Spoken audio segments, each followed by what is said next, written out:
Party అభ్యర్థి అయిన శ్రవంతి విజేందర్ రెడ్డి గారి మరి మేము ఆమెను బలోపేతం చేస్తూ ప్రజల మధ్యలోకి వెళితే ఈరోజు ప్రజలకు చెప్పే అవసరమే లేదు.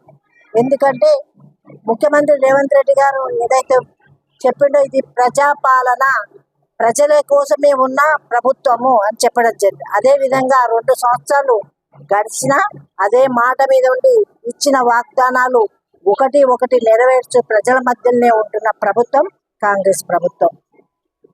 మరి గత ప్రభుత్వం చేసిన అప్పుల భారాన్ని కూడా ప్రజల మీద వేయకుండా మరి ముందుకు తీసుకెళ్తున్న మా ముఖ్యమంత్రి గారికి, మంత్రులకి అందరు కూడా కృతజ్ఞత తెలియజేసుకుంటూ, పంచాయతీలో ఈ రోజుల్లో వ్యక్తిని కానీ మరి రకరకాలుగా ప్రజలు ఆలోచించే ఓటు ఇది.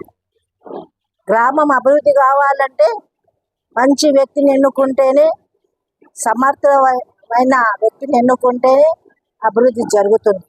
అభివృద్ధి జరగాలంటే ఇప్పుడున్న ప్రభుత్వం అండగా ఉంటుంది కాబట్టి ఏ పనైనా సులభంగా చేసుకోవడానికి ఉంటుంది. కాబట్టి ప్రజలు మొన్ననే తీర్పిచ్చారు, జూబ్లీహిల్స్లో కాంగ్రెస్ అభ్యర్థిని గెలిపిస్తున్నాం. ఎందుకు గెలిపిస్తున్నామంటే అధికార పార్టీ ఉంది, మాకు పనులు కాదు.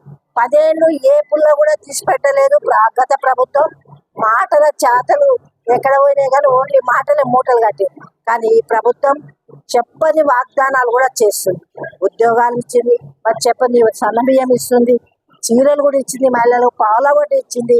మరి అట్లాగే 1 కోటి మందిని మహిళలు కోటీశ్వరాలు చేస్తూ అని ఎట్లా చెప్పిండో దాని ప్రక్రియ అందరికీ తెలిసిందే. టీవీలలో చూస్తున్నారు, సోషల్ మీడియా చూస్తున్నారు. మరి అలాగే 200 యూనిట్ల కరెంటు కూడా ఫ్రీ ఇవ్వడం జరుగుతుంది. మరి అన్నీ చెప్పుకుంటే రేషన్ కార్డు నిజంగా చెప్పాలంటే మరి ఈరోజు ఎంత సంతోషంగా ఉన్నారో. ప్రతి గల్లీ ఇంటింటికి పోతే మాకు ఈరోజు రేషన్ కార్డు అయింది, మా పిల్లలకు రేషన్ కార్డు వచ్చింది, చాలా సంతోషంగా ఉన్నామని చెప్తున్నాం.